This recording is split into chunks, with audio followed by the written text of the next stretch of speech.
1차 전도 여행 때 그 선교 여행 때 모습을 기억하시면은 되돌이켜 보게 되면 사실은 사도 바울이 1차 전도 여행에서 그 회당에서 복음을 전하는 그를 돌로 쳐 죽이려 했던 그 지역을 다시 돌아가서 교회를 세우고 그들을 견고하게 하는 모습, 그들을 위로하는 모습을 저희들이 볼 수가 있습니다.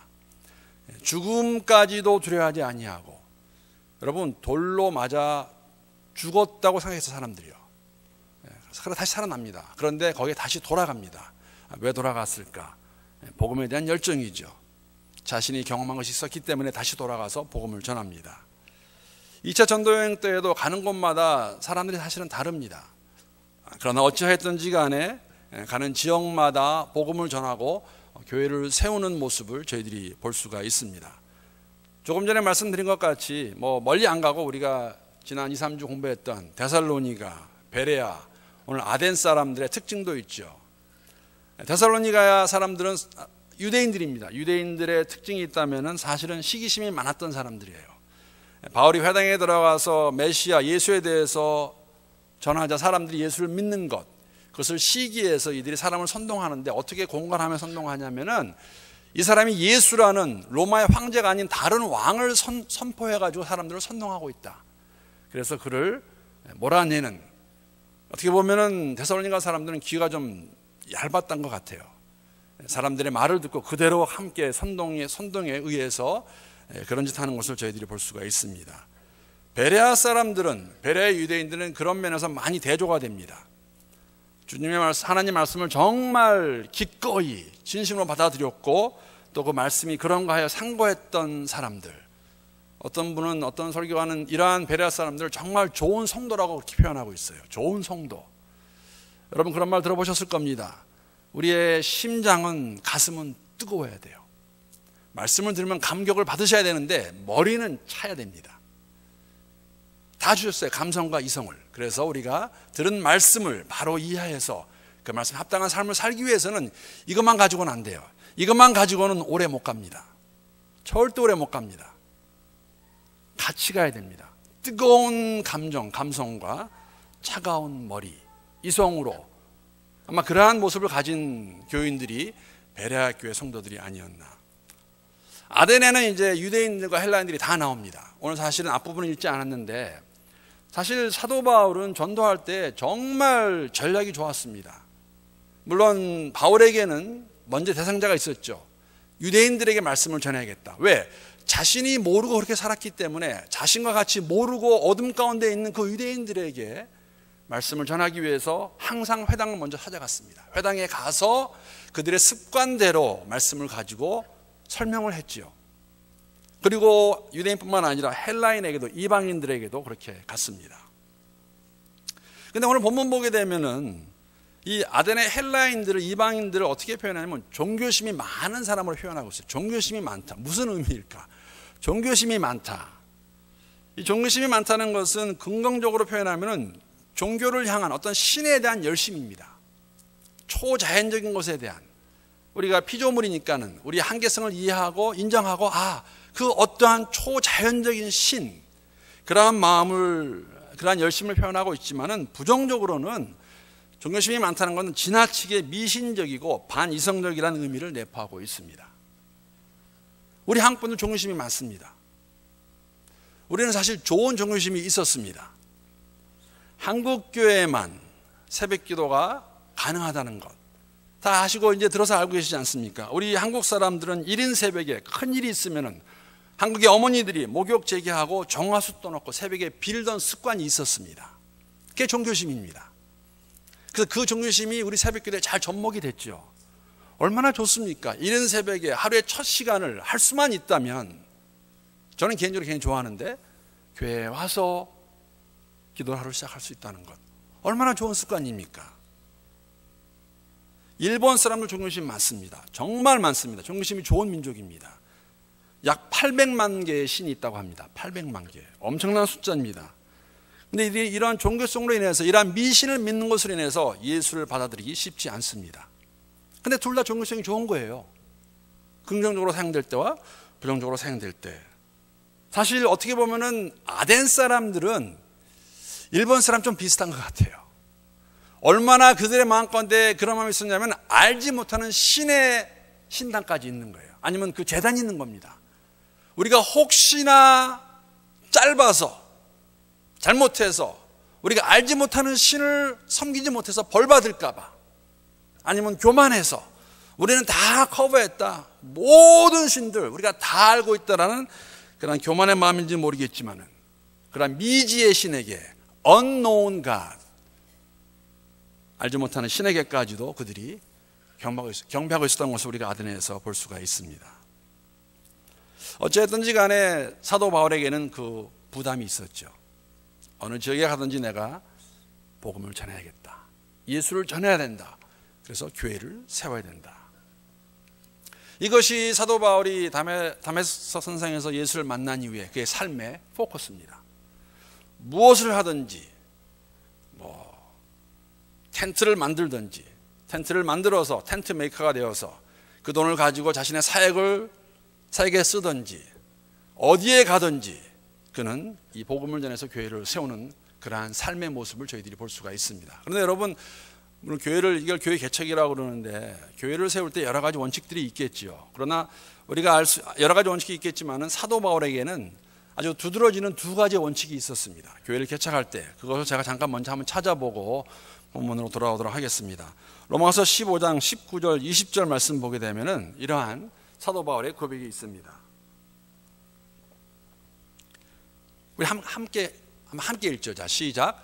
표적과 기사의 능력으로, 성령의 능력으로 이루어졌으며 그리하여 내가 예루살렘으로부터 두루 행하여 일루리곤까지 그리스도의 복음을 편만하게 전하였노라.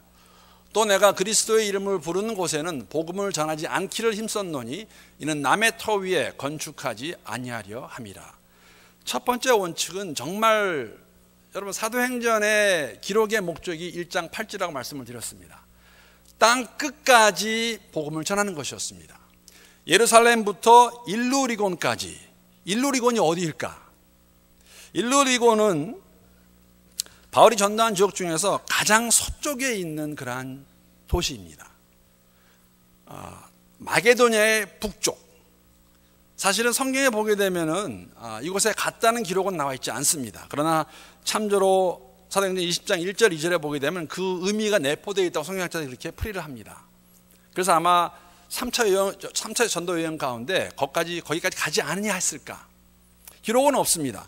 다만 이것이 보여주는 것은 뭐냐면은 사도 바울에게 있어서 로마에 가기 원했던 그 마음과 같이 땅 끝까지, 그가 알고 있는 세계에서 가장 먼 곳까지 가서 이 복음을 전하기 원했다는 것이죠. 땅 끝까지. 또 한 가지는 뭐냐면, 또 다른 원칙은 뭐냐면 복음이 이미 들어간 곳, 즉 예수의 이름을 부른 그곳에는 그가 가지 않겠다고 말합니다. 왜? 지금 바빠요. 복음 듣고 예수 믿는 사람들 다시 갈 필요 없다고 생각합니다. 나는 아직까지도 복음을 듣지 않은 곳에 가서 이 복음을 전해야겠다. 그래야 약속하신 예수님이 오실 테니까. 그래서 적어도 이 두 원칙을 저희들이 볼 수가 있는 그러한 마음을 가지고 있던 바울이었기 때문에 아덴에도 갑니다. 아덴에 도착했는데 사실은 굉장히 격분합니다. 굉장히 he was very angry. 정말 화가 나 있었어요. 근데 화가 난 이유는 왜 화가 났냐면은 그 도시가 우상으로 가득 차 있었기 때문에. 예수님께서 성전에 들어가셨을 때 성전에서 거룩히 기도해야 되는 집인데 그 성전 안이 매매 장소로 바뀐 것을 보시고 예수님이 그것을 다 뒤집어엎는 그러한 마음이 사도 바울의 심정이 아니었을까. 아덴에 딱 갔는데 말씀드린 이름도 모르는 신을 비롯해서 각종 각양신이 다 있는 거예요. 그래서 그 우상을 보고 바울이 격분하는 것, 막 화가 난 것을 저희들에게 보여주고 있습니다. 사실 그 의미는 정크야드와 같은 도시예요.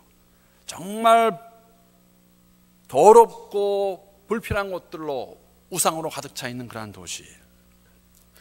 여러분, 그 아덴 그 당시에 어땠는가를 좀 이렇게 알아볼 수 있는 도시가, 제가 개인적으로 느낀 도시가 있다면은 태국의 방콕입니다.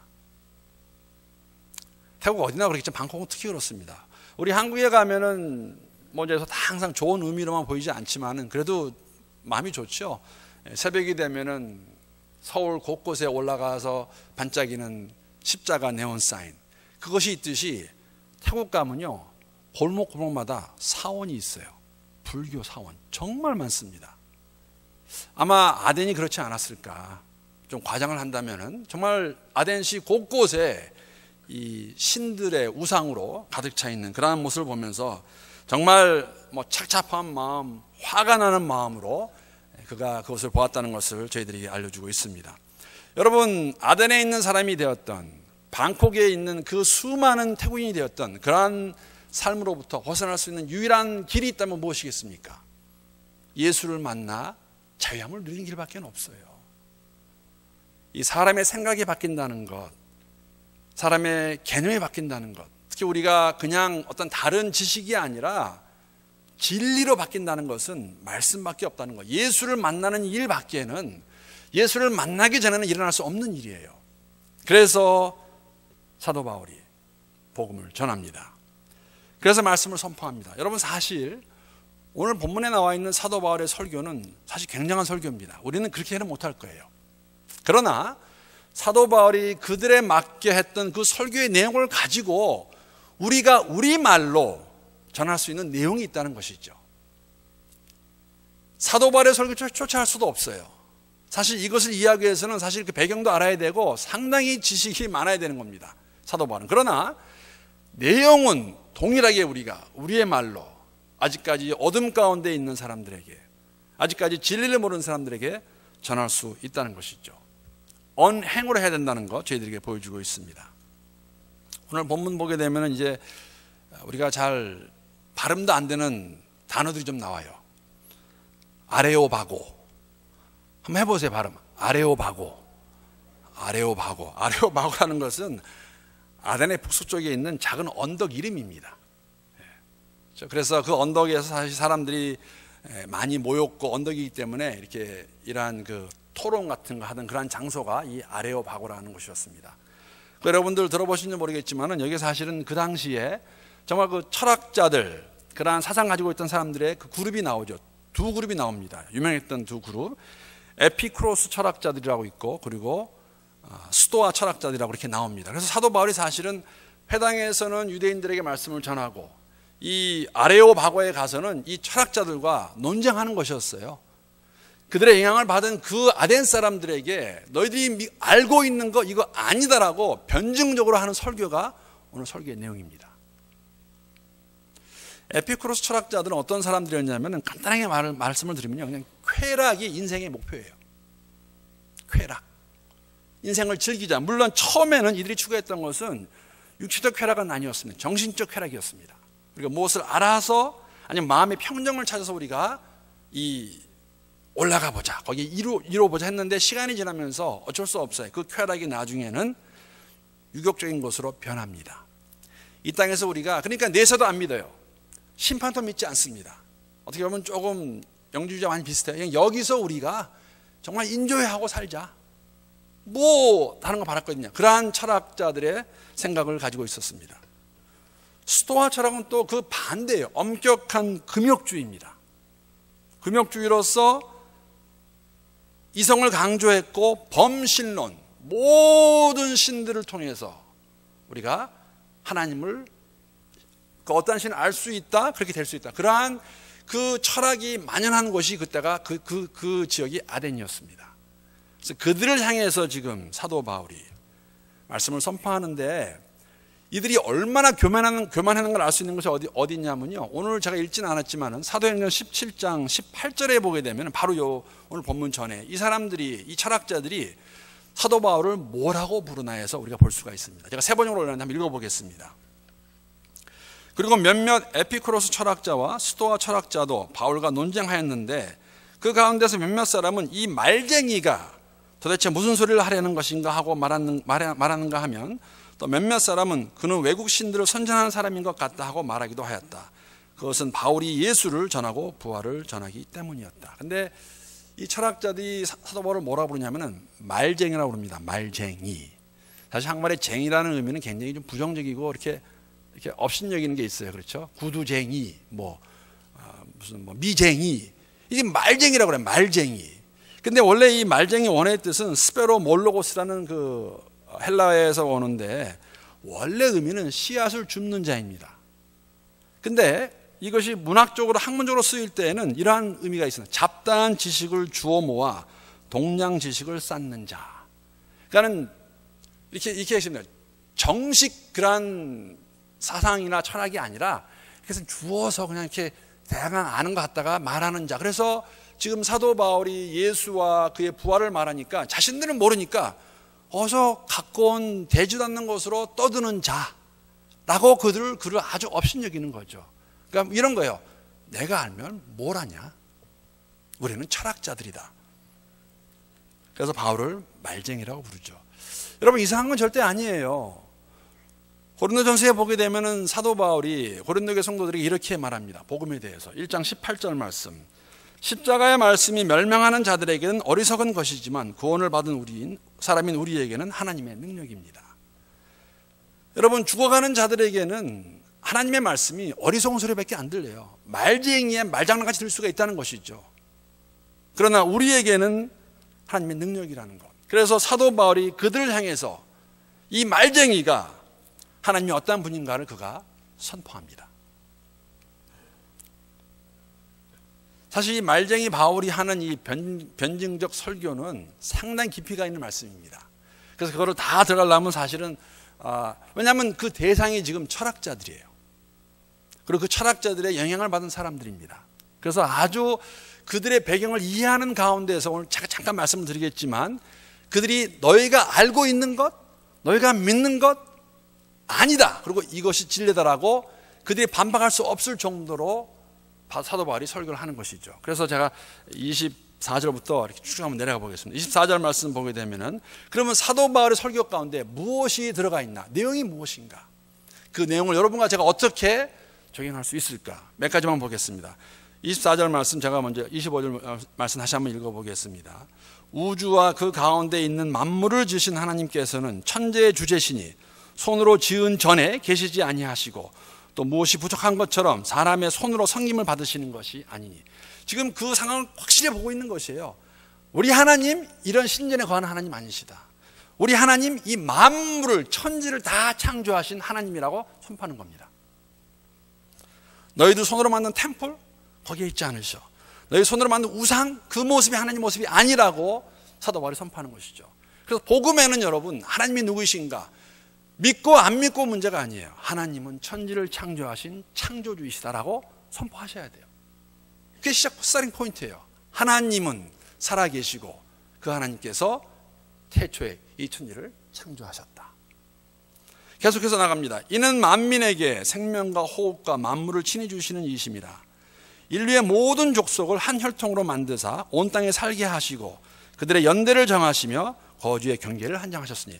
26절 말씀은 제가 바로 말씀을 드리겠지만은 이것은 그때 아덴 사람들의 생각을 이해하지 못하면은 왜 사도 바울이 이 말을 하는지 이해할 수가 없습니다. 여기서 가장 중요한 것은 이 천지를 창조하신 하나님께서 사람을 창조하셨다는 것이에요. 당신의 형상대로 사람 지으심을 그가 지금 보여주고 있죠. 선포하고 있습니다. 자, 27절 말씀 계속 하겠습니다. 이는 사람으로 혹 사람 하나님을 더듬어 찾아 발견하게 하려 하심이로되 그는 우리 각 사람에게서 멀리 계시지 아니하도다. 이 하나님을 만날 수 있다는 것이에요. 너희가 찾을 수 있다. 너희도 이 하나님, 이 unknown God, 이름을 모르는 이 신, 이거 하나님이시다. 이 하나님을 너희가 만날 수 있다고 말하면서 사실 28절, 29절은 조금 어려운 말씀입니다. 근데 이 28절, 29절과 26절에서 인류의 모든 족속을 한 혈통으로 만드사, 왜 이렇게 말했을까 연관이 되는데 다시 한번 읽어보겠습니다. 28절 말씀. 자, 우리가 그를 힘입어 살며 기동하며 존재하느니라. 너희 시인 중 어떤 사람들의 말과 같이 우리가 그의 소생이라 하니 이와 같이 하나님의 소생이 되었은즉 하나님을 금이나 은이나 돌에다 사람의 기술과 고안으로 새긴 것들과 같이 여길 것이 아니니라라고 다시 반복하는 것이죠. 28절의 내용은 여러분 이것은 사도 바울의 얘기가 아닙니다. 그 당시에 아덴의 사람들이 헬라인들이 많이 알고 있던 시의 내용입니다. 특히 여기 보게 되면은 어떤 사람들의 말과 같이 우리가 그의 소생이다 라고 말하는 거예요. 이게 무엇이냐면 그 당시 아덴 사람들은 26절 하게 되면은 자신들은 아덴이라는 그 땅에서 태어난 아주 특별한 민족이라고 알고 있었어요. 어떻게 보면 언뜻 들게 되면은 그런 거죠. 우리만 창조된 사람들이다. 그래서 사도 바울이 뭐라 하냐면 아니다. 인류의 모든 족속을 하나님께서 한 혈통으로 만드셨다. 아담의 후손으로. 그리고 너희가 살고 있는 거 하나님이 정하신 것이다. 하나님이 너를 여기 살게 하신 것이다. 그래서 이들의 생각이 이걸 지적하면서 이렇게 말해주는 겁니다. 그 하나님을 너희들이 찾을 수 있다. 만날 수 있다라고 그렇게 말하시는 것. 그렇게 설교하는 겁니다. 그래서 그 하나님이 너희들을 만드셨기 때문에 너희들과 교제하기 원하신다. 사실은 그렇기 때문에 이 사도 바울이 어디까지 가냐면요. 만약에 이 하나님을 너희들이 거절한다면은 너희들에게는 심판이 있을 것이다. 그렇지 않기 위해서는 너희가 회개해야 된다라고 그가 선포합니다. 거기에 나와 있는 것이 30절 31절 말씀입니다. 어떻게 되냐면은 알지 못하던 시대는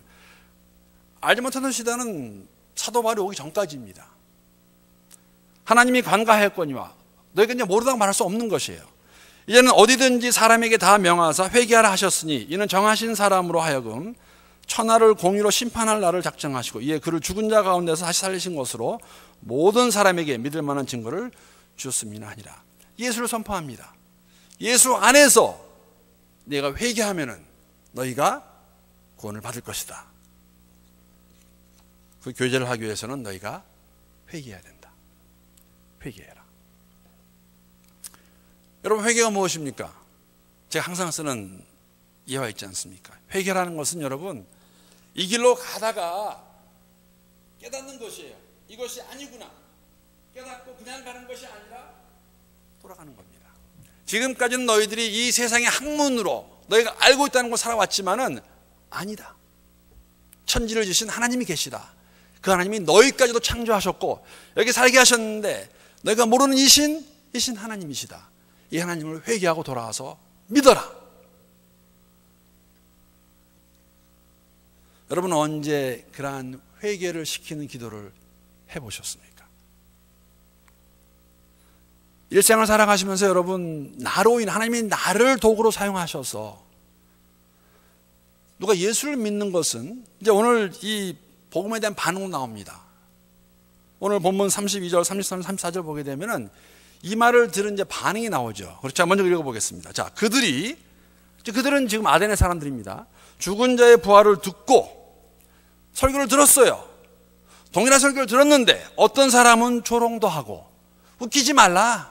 너 무슨 말 하냐? 말도 안 된다. 좀 말쟁이 같은 자가 와서 무슨 지금 예수 부활 얘기하나.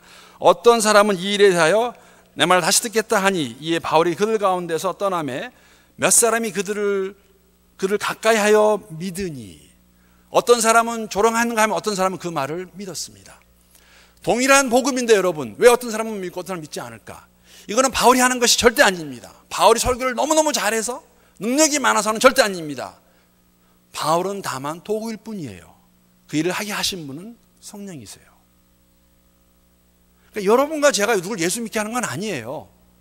내가 잘해서 내가 뭐 말을 정말 근사하게 잘해서 믿는 건 절대 아니에요. 우리는 진리를 선포하고 진리가 선포되었을 때에 그 말을 듣게 하시고 믿게 하시는 분은 성령이세요.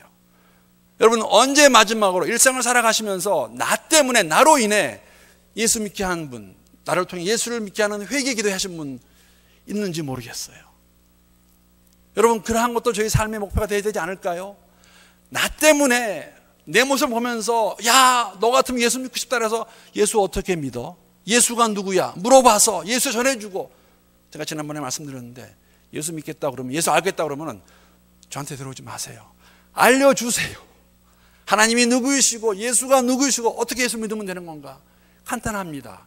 예수를 내 구세주로 받아들이고 함께 기도하는 거 도와주시면 돼요. 하나님 나는 죄인입니다. 지금까지 내 마음대로 살아왔지만 진리이신 예수를 믿기 원합니다. 그분이 나의 구세주입니다. 내 삶에 들어오십시오. 어려운 거 하나도 없어요. 이것이 왜 목사들의 잡입니까? 왜 목사들만 해야 되는 겁니까? 아니에요. 우리 다 해야 된다는 것이죠. 각자에게 주어진 삶이 있습니다. 제가 처음에 그런 말씀 드렸어요. 저는 목사입니다. 우리 스케줄은 그렇습니다. 여러분 일이 있고 사업처가 있고 은퇴하신 분도 있고 아마 동일한 생활을 동일하게 하실 거예요.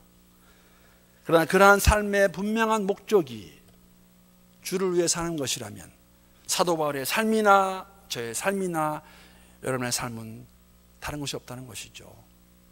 있는 곳에서 내가 아침 9시까지 가서 5시까지 일을 하지만 그곳에서 내가 그곳에 있기 때문에 나를 통해서 축복이 나갈 수 있는 가장 큰 축복이 무엇이겠습니까? 나 때문에 나를 통해서 나로 인하여 하나님 나를 사용하셔서 그곳에 있는 사람들이 예수를 만나게 되는 것, 그게 복입니다.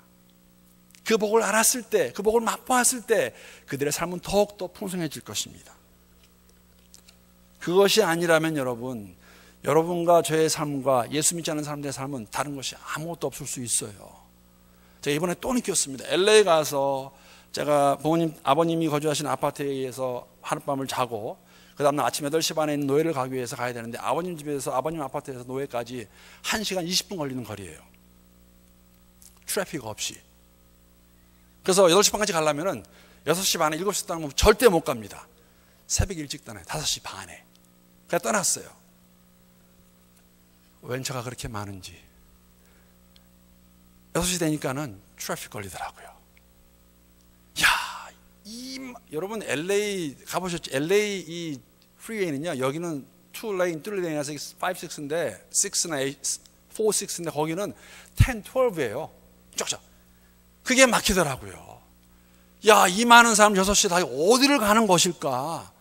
어디 가겠어요? 돈 벌러 가는 거죠. 일하러 가는 거지. 우리도 일하러 갑니다. 아침 일찍.